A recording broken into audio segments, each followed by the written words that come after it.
年来，创意带动的创业理念已经成为中英两国大学生的热门话题之一。每年的中英创业计划大赛开始引起风险投资者的关注。请看本台的报道。2011年10月13日，第4届21世纪中英创业计划大赛总决赛在英国的约克大学举行。约克市的正副市长、中国驻英大使馆科技处的陈富涛公使衔参赛，约克大学等5间大学的校长以及学院的院长，各国学生400人出席并观看了比赛情景。参加总决赛的4个项目团队是从中国和英国2个赛区的235份拥有自主知识产权的产品商业计划书，以及100多支团队中选拔出来的。其中3个商业项目属于电子购物和手机的应用电脑软件开发。每个团队用视频展示了产品从生产、市场定位、经营成本控制到盈利模式。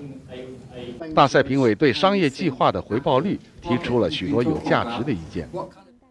最后，英国剑桥大学的软件在智能手机中运行项目获得冠军，中国北京大学的可回收能量型汽车减震项目获得亚军。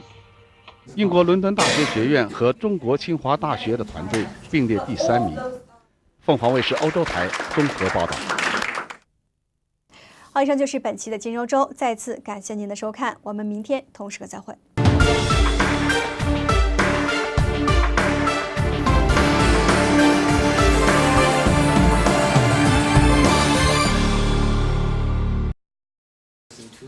Losers, but I don't think the losers today will be losers in the future. Maybe they will be successful 10 years later in their business development. All the projects will, all the teams will find their opportunities in China, some in the near future. Thank you very much, Mr.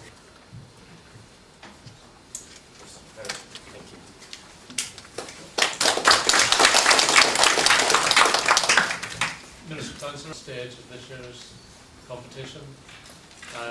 As David said in his outline of the 2011 competition, we launched this competition at Queen's Belfast. I had the pleasure of hosting that launch. So there's a nice sense of symmetry for me in being here from the beginning through to the end, and also focus for deepening relationships on the part of the participating universities in China.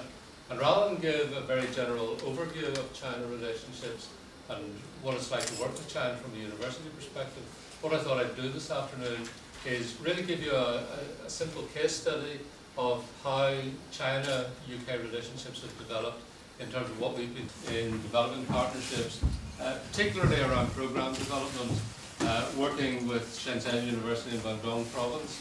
And that had been a 10-year relationship. We designed, we developed, we collaborated in delivering a program, a foundation degree program in Shenzhen, and working with Shenzhen students as the intention for putting my audiences to sleep.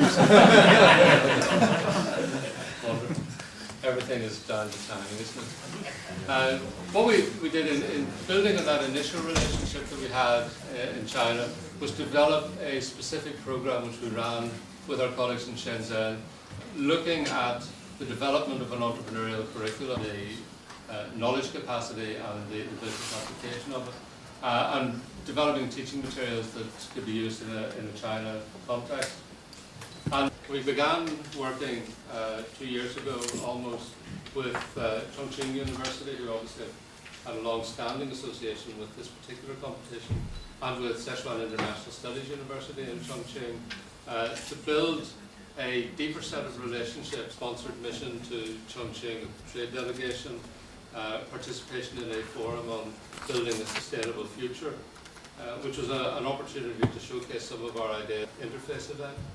We've been organising as an aside, just to indicate that enterprise is not completely absent in China. If we've been organising a forum such as this with 8 or 10 speakers from China. I stepped off the plane in Chongqing, we hadn't any plans for a professional development forum. 6 days later, we had a room full of people, as you see, and a platform of speakers. But again, that was important in helping to build connections around some of the things that we were doing. It reinforced the commitment that we had to developing the program. And as part of that program, might not seem 100, and we have about 80 odd people waiting outside who can't come in and want to listen to the presentation.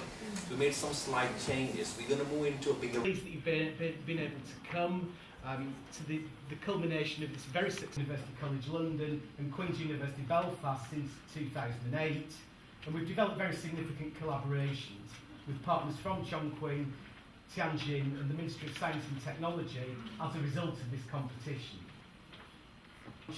Tutoring solution on the multi-operating platform were awarded £500,000 as a result of participating in this competition from the venture capital company UA High Venture Capital in order to commercialise their project. Series that was organised as part of the competition.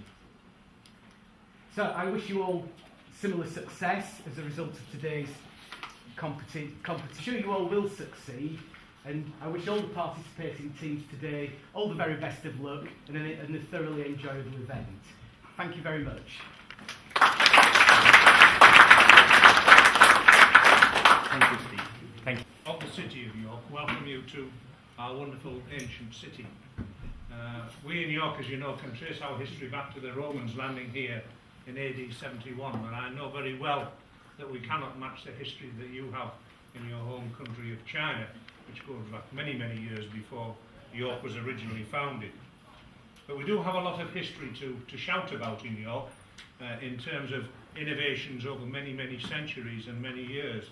But more particularly in the recent past, two industries spring to mind which have developed here and were based in York for many, many years. First of all, the railway industry, which found its heart in York and Yorkshire and the northeast of England, and 20 years, the last couple of decades, in relation to the first part of the university, where bioscience and small industries associated with the bioscience achieved or made by these particular industries.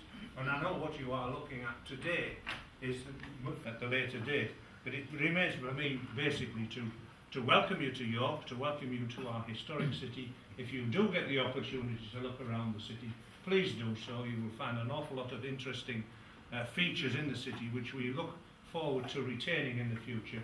We are very proud of the history of the City of York and look forward to achieving this status both in terms of the event in London and the event in York, and I hope you have a most enjoyable and interesting and rewarding afternoon. Thank you.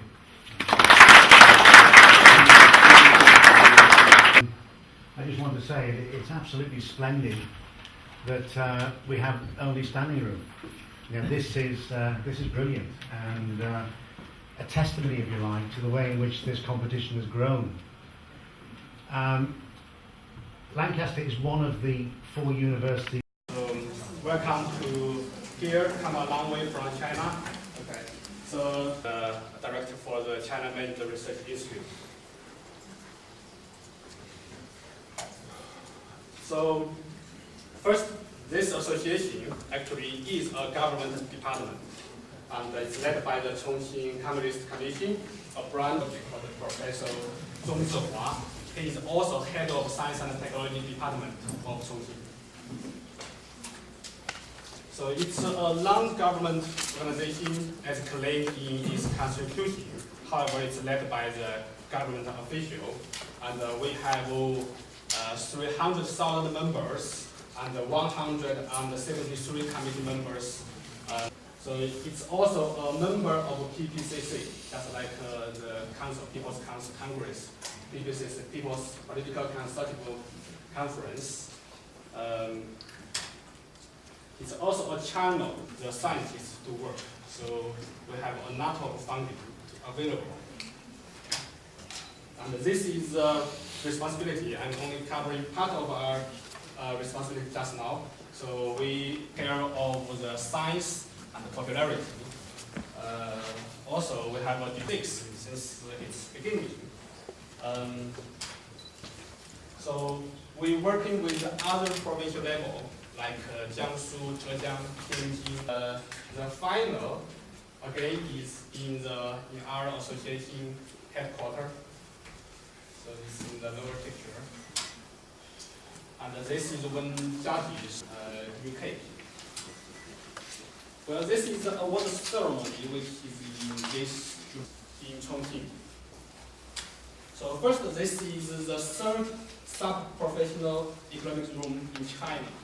So we know Tianjin's Binhai, we know Shanghai's on the basis of R&D. And this still remains, the UK, the country where we start more companies per patent than any other country in the world. We're very good at starting them based on the amount of R&D that we've done. And that's part of what we hope will demonstrate here, and part of the purpose of exchanging these elements with you this afternoon. So if I could ask Tip Game, the first team to present this afternoon, to come up and prepare behind me while we get ready.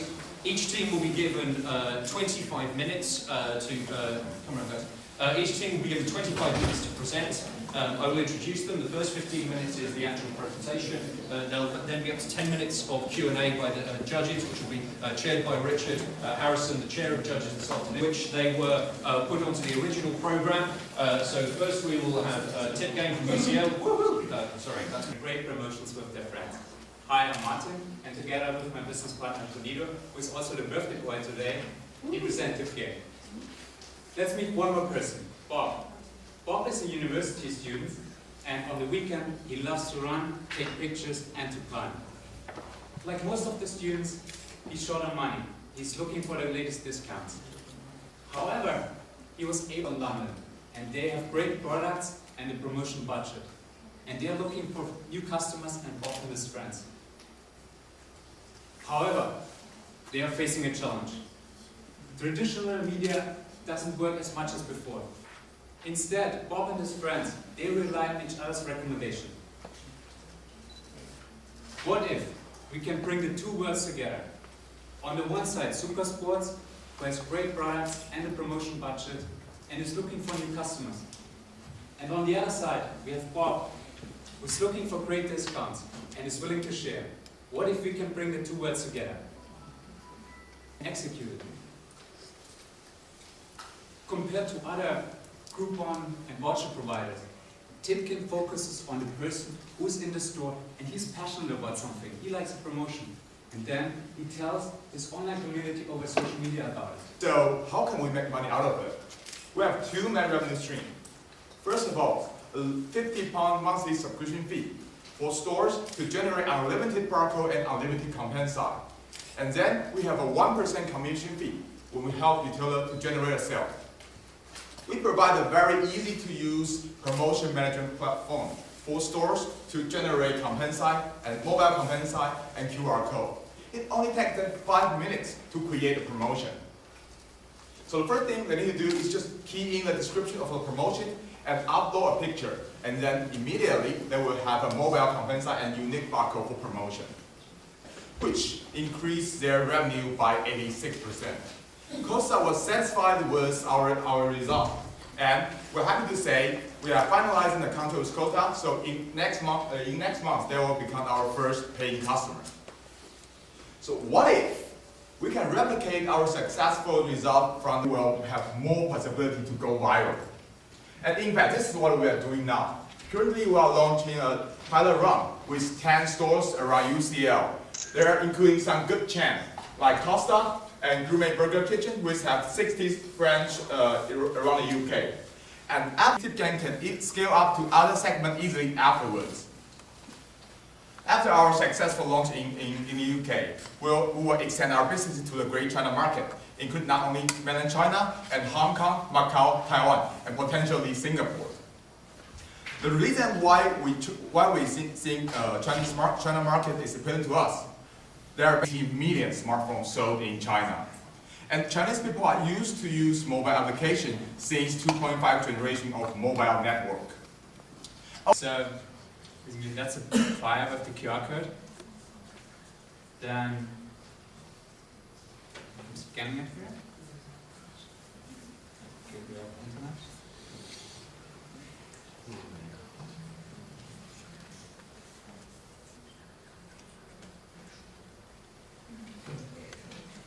So let's use our smartphone. Okay, then we you will lead the browser to our mobile content site. See, this is our promotion, which costs 25% for medium cappuccino, which is cheaper than the smaller one. Okay, then once the customer is happy with the promotion, then he can share this with his friend. So we press the obtain the discount. Then our system will link the browser to Facebook. So basically, you can see here, you can type something like, I just find a great deal in Costa, and then you can just share.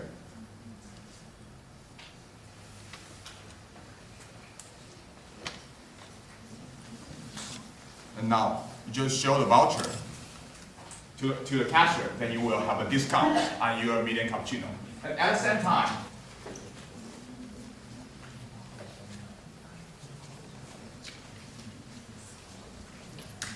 on Facebook. So that's our demo, and we are welcome to any questions.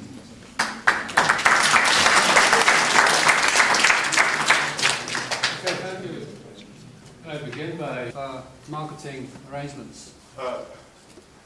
They have several years experience in QR code, and they have an intellectual property right. So we are currently talking with them about certain IP rights. And also, we know that it will better brand name in Asia. Then we have more possibilities to be successful. Thank you.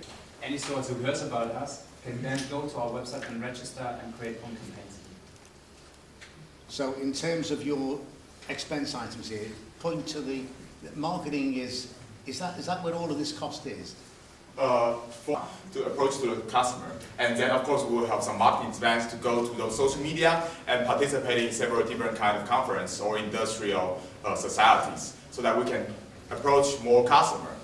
Okay, so that's where the main cost come from for the sales acquisition. Follow up on that in terms of the numbers.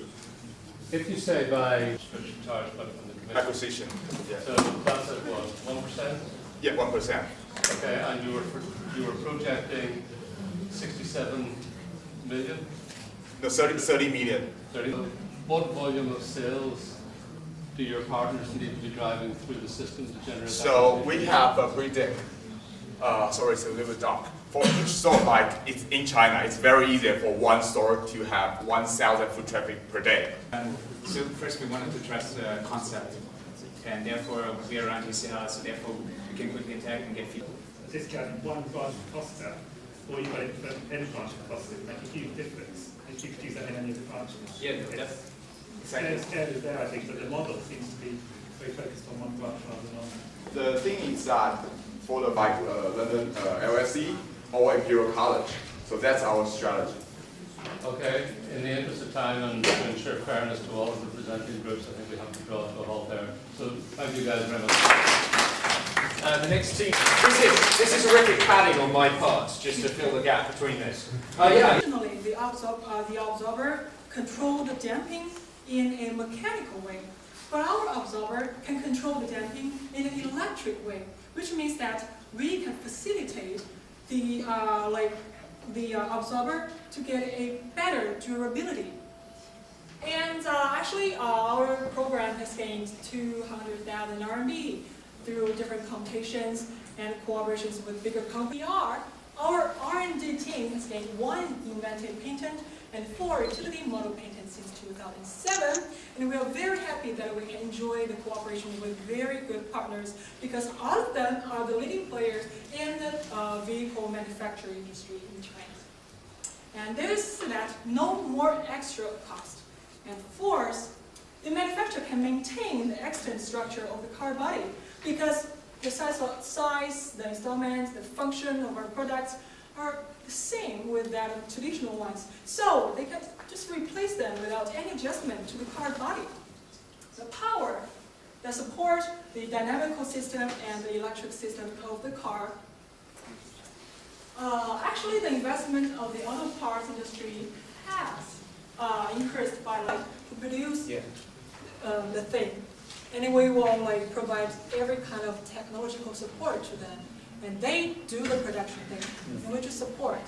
But it's really hard to find those manufacturers, because they always want the whole equities. Like they want to be the biggest shareholders, and sometimes just occupy the swallow all of our rights or equities. So sometimes we cannot do that.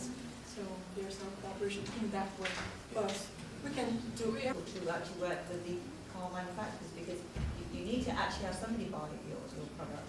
If you're saying it's difficult with car manufacturers, then I'm not sure who is going to buy it. But my question is more about how, with this competition, we have to be able to demonstrate the benefits to both the UK and China. And all the examples you've given are all China-based. So I just wondered if you've actually looked. Has the potential to be 30 to 40% less expensive than a conventional product. Could you explain for us the rationale for that? I mean, this is a mechanical product aimed at stabilizing the vehicle on the road, so it's a mechanical movement. To control the damping. So we just need a very weak electric signal to control the damping. And in traditional ways, it is very hard for them to control the damping of the dampers, the absorbers. Basically, it means that we update the structure of the damping system so that it can, on the one hand, it can control the damping. On the other hand, it costs at a cheaper cost. So the magic or the secret lies in the technology, the structure of the system, of the damping system. For those of you who don't know about us, we're still Stella Works team. And please allow us to introduce ourselves. I started the project, Stella Project, 2 years ago while I was working in the UK as an international student, and afterwards as a graduate, a recent graduate. After I discovered the idea of Stella, I left my job, came to Cambridge, and found my co-founder, Stephen, who happened to be in the same course and happens to know what I'm talking about.